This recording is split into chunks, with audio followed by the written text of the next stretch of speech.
Շնորհակալություն մեծարգո ազգային ժողովի նախագահ, երեք մենք քննարկում էինք այս շատ հետաքրքիր թեման եւ ընդդիմությունը հերթական անգամ մեզ մեղադրում էր հայ առաքելական եկեղեցին ասպատակելու կամ եկեղեցու վրա հարձակվելու մեղադրանքներ հնչեցնում եւ ես ուղղակի ուզում եմ երեկվա քննարկման շարունակության տրամաբանության մեջ հերթական անգամ ովքեր որ բաց են թողել հիշեցնել հետեւյալի մասին հարգելի գործընկերներ, սիրելի հայրենակիցներ, ուրեմն Կտրիչ Ներսիսյանը եկեղեցուն պատկանող Սուրբ Գեղարդը, այդ Գեղարդից մի մաս նվիրել է այլ պետության ներկայացուցչի։ Այն Կտրիչ Ներսիսյանը, որի եղբայրը ըստ հրապարակված փաստաթղթի KGB-ի գործակալ է։ Հետո մի այլ հոգևորական Կտրիչ Ներսիսյանի մերձավոր շրջապատից ասողիկը ասել է, որ ուրեմն Կտրիչ Ներսիսյանն ունի բացարձակ իրավունք ցանկացած մասունք նվիրել ցանկացածին անկախ նրանից այդ մարդը աշխարհական է թե հոգևորական, այսինքն ինչ ասում, ասում ցանկացածին Կտրիչ Ներսիսյանը կարա տա։ Այստեղ մենք հիշում ենք, որ Կտրիչ Ներսիսյանը, ով կուսակրոնության ուխտ է տվել, խախտել է այդ ուխտը եւ ունի զավակ կամ զավակներ, ովքեր աշխարհական են։ Եվ Կտրիչ Ներսիսյանը, ինչպես ասում է ասողիկը, կարող է ցանկացած բան նաև նվիրաբերել իր աշխարհական զավակին կամ զավակներին, որոնք էլ իրենց հերթին կարող են նվիրաբերել մեկ ուրիշին կամ երրորդ պետությունների։ Հիմա մեր ընդդիմությունն ասում է, որ մենք ենք հարձակվել եկեղեցու դեմ եւ ոչ թե ասենք բանը Կտրիչ Ներսիսյանը։ Բայց այս ամբողջ իրավիճակի վրա իրականում լույս սփռեց տիկին Լիլիթ Գալստյանը, որ եկավ եւ մի հատ մոգական բառ ասեց, աբրակադաբրա, եւ իրականում ամեն ինչ իր տեղն ընկավ։ Ասեց, չէ, ոչ թե Կտրիչ Ներսիսյանը տվել է դա կամ նվիրել է, նա ընծայաբերել է դա։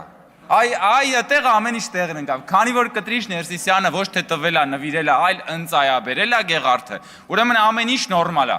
Մենակ ուղղակի հետաքրքիր է իմանալ, ասենք այդ նույն տրամաբանությամբ Լիլիթ Գալստյանի կարող է Ռոբերտ Քոչարյանն էլ ժամանակին ընծայաբերել է Հայաստանի գույքը Ռուսաստանին, կամ պատրաստվում էր ընծայաբերել Մեղրին Ղարաբաղի դիմաց, կամ օրինակ պատրաստվում է Ռոբերտ Քոչարյանը ըստ դատախազության իր $200 միլիոն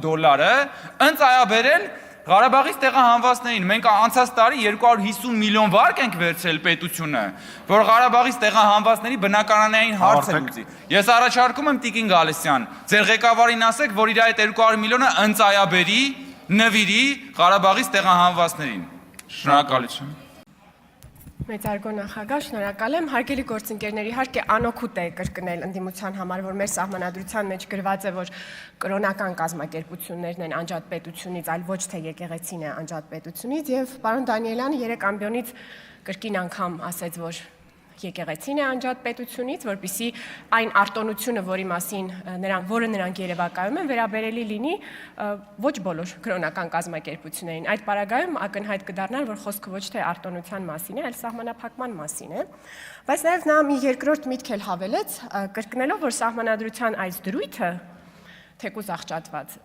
դարերով եկած կարգն է։ Այսինքն ըստ մեր ընդդիմության, մեր սահմանադրությունը ոչ թե ժամանակակից աշխարհի դրվածք է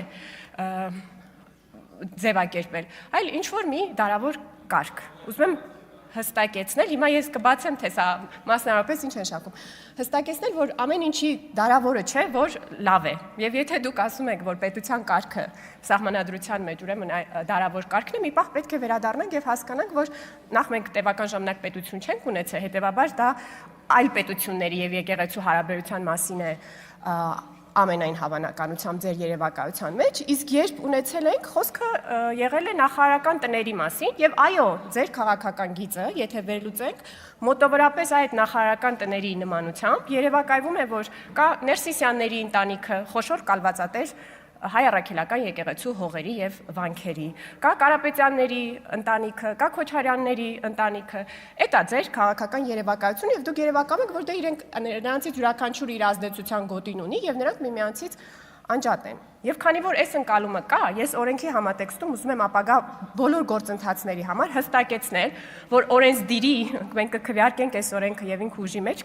կմտնի։ Մեր ընկալմամբ, երբ ասում ենք հանրային շահին չպետք է հակասի ապագա իրավական գործարքը, նկատի ունենք, որ եկեղեցու սեփականությունը բոլորիս ընկալմամբ պատկանում է Հայաստանի Հանրապետության ժողովրդին եւ այդ շահին չպետք է հակասի ապագա որևէ հնարավոր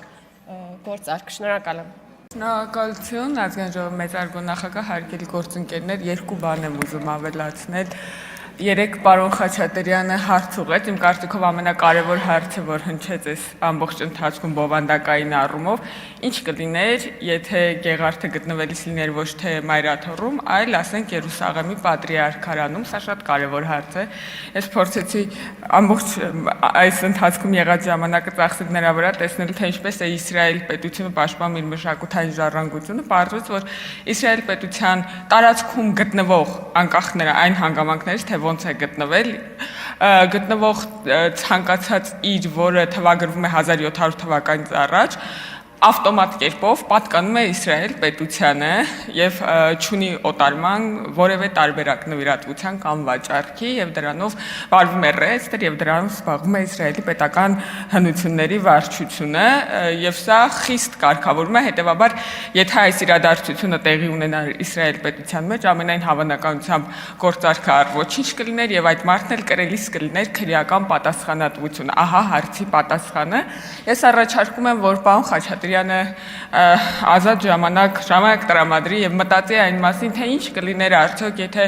օրինակ Երուսաղեմի Պատրիարքարանը դուրս գար Իսրայել պետության սահմանադրական կարգի դեմ եւ Իսրայելի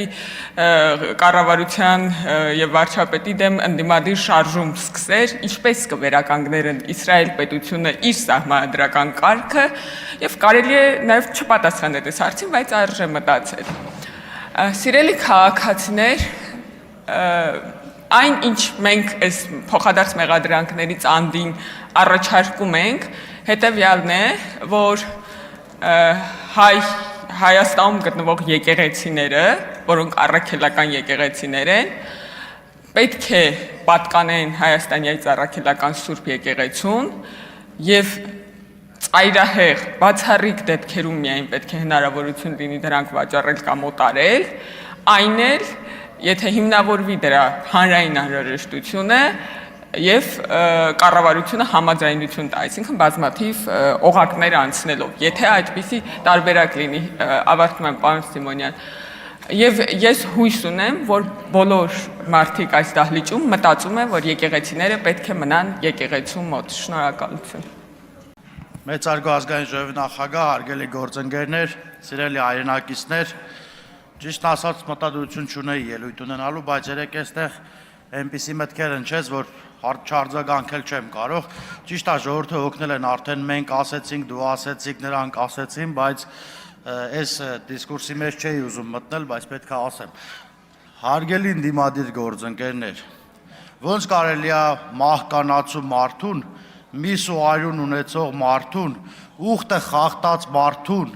սուտ խոսացող մարդուն բերել ու նույնականացնել Հայաստանի Հանրապետության հայ առաքելական Սուրբ եկեղեցու հետ։ Ժողովուրդ, այս խոսույթը բերեք վերջացնենք, որովհետև մի մահկանացու մարդ չի կարող եկեղեցի լինել։ Տիկին Գալստյանը լավ է որ եկավ, երեք այստեղից խոսեց կանոնադրության մասին եկեղեցու, բայց երբեք չխոսեց այդ կանոնադրությունը խախտած, այդ ուխտը խախտած մարդու մասին, որովհետև իրան ներկայացնում են որպես եկեղեցի։ Հարգելի գործընկերներ, սիրելի ժողովուրդ, հայ առաքելական Սուրբ եկեղեցին դա հայ հավատացյալների աղոթատեղին է եւ ինչպես կասեր մեր Տեր Հիսուս Քրիստոսը, դա Աստծո տունն է եւ նույնականացնել ինչ որ մարդու հետ դա լուրջ չի։ Շնորհակալություն։